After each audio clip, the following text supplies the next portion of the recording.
What is going on, guys? It is Michael, and I am back. Actually, let me... I think I started a little too early.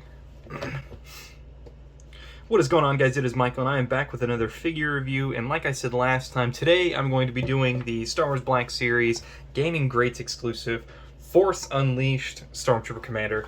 It's a mouthful, but I picked this guy up on Amazon. I had a little bit of extra money and saw him, and I've been wanting him for a while. Just because I love the 501st and I love the Force Unleashed games, and eventually I just had the opportunity to pick him up, and I gotta say I'm very pleased with the figure.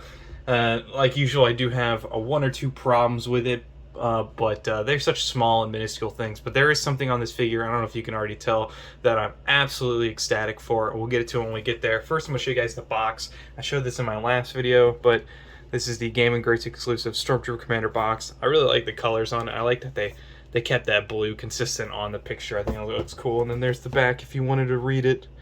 But yeah, really cool box and a really cool figure. Now he does come with two accessories, and you can see I already have him holding both of them. He comes with an E11 blaster, which obviously I know what an E11 blaster is, like I said last time. Oh yeah, guys, by the way, I did cut my fingernails just for this video. E11 blaster, not too bad. I mean, it's a full black blaster with a little bit of silver there, and I think they came out nice. I think it came out really nice. They could always do a little more detail, but I am glad they put this little bit of silver here. I think it looks nice. I think it came out good. Mine's a little bent, if you can see. It looks a little bent right here in the front. He also comes with his rifle, and this is a really cool sniper rifle. I really like this. I do like what they did with this. Like I said, like I've stated previously, if you just do a full color on something, it's just not going to look great. Like this is almost like a full black the entire way through. But this right here, it's this black, but then there's this like dry brush silver that's on it, and I think it looks really cool. I think it came out really nice as well. I do wish that this blaster here had a way that I could plug it into his back, kind of like how you could do with the Mando's rifle. But I wish you could have a way to put it in his back. But I like to either have it in his hand, obviously, or have him holding it by the scope, if I can get it in there. Usually have him holding it by the scope, and I think it looks alright when he's holding it. I like the look of it. But those are the only two accessories. By the way, you can put his E11 blaster in his holster. They did give us a holster. I like that they gave us this holster. You know, I think Star Wars figures now are starting to not put it. I think the Mandalorian Stormtrooper figure doesn't have this, I'm pretty sure. But I'm glad to see that this figure does have it. Now, to get onto the figure itself, I really like what they did with the paint. I think the sculpting and the painting is definitely like top notch when it comes to this figure. I mean, just look at the helmet. It's all battle. The whole figure's battle damage, as you can see, and I think they did a really good job. I think the Stormtrooper helmet came out really nice with the with that 501st blue going through it, and I like how it's all scratched off. You got a little blaster mark like someone shot him in the head. Dirt going through it. I think it came out really nice. The silver right there.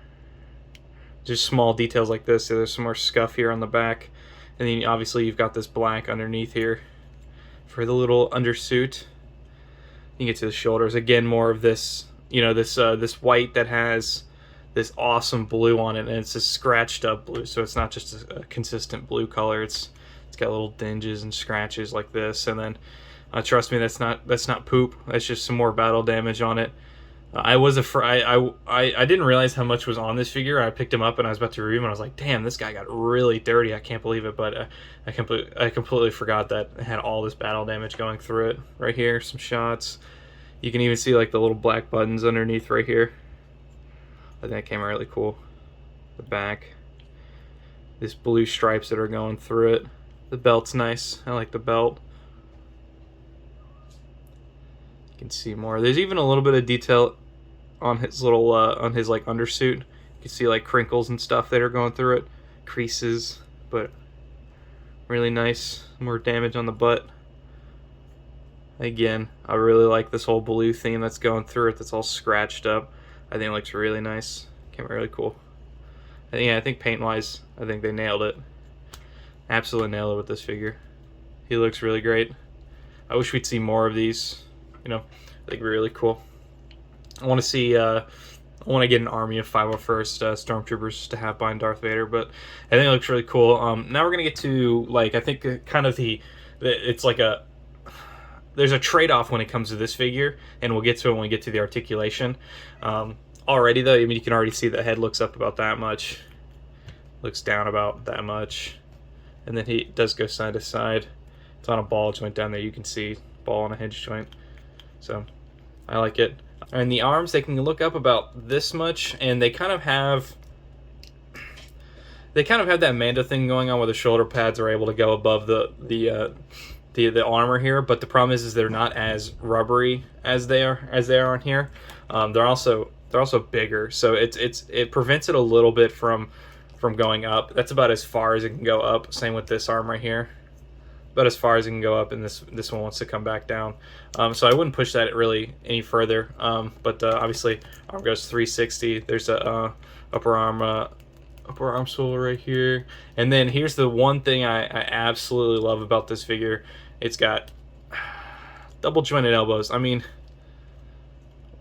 I just don't understand why some have double jointed elbows. There's not a single. I've got 3 other Star Wars Black Series figures on my desk right now, and none of them have double jointed elbows except this guy.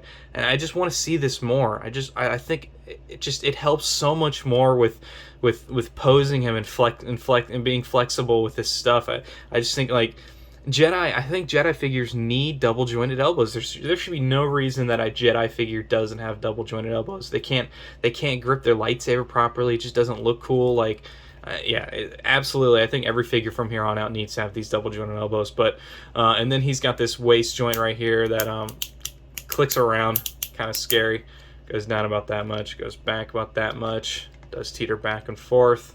That's the only way he twists right there. And then some more problems right here. And it's not really a problem. It's just these little side pieces aren't as bendable as I'd like them to be. I'm a little afraid of, like, popping them off. So be careful when you're stretching the legs out. That's about as much as, like, they can go out. Yeah, but as much as they'll go out. And see, it's starting to bend it a little bit. Kicks forward about that much. Kicks back about that much. Limited by his butt. And then he does have a upper thigh swivel right here. And then double jointed knees, always good to see. Thank God we at least get those. And then the foot goes about that much down, that much up, and it does have ankle pivot on it. So, I mean, overall, like, I love this figure. I think it looks awesome. You know, I'm a sucker for the 501st, and I'm a sucker for Empire themed figures. So seeing him being able to seeing them making a 501st Stormtroopers is awesome. I don't know how long it's been out.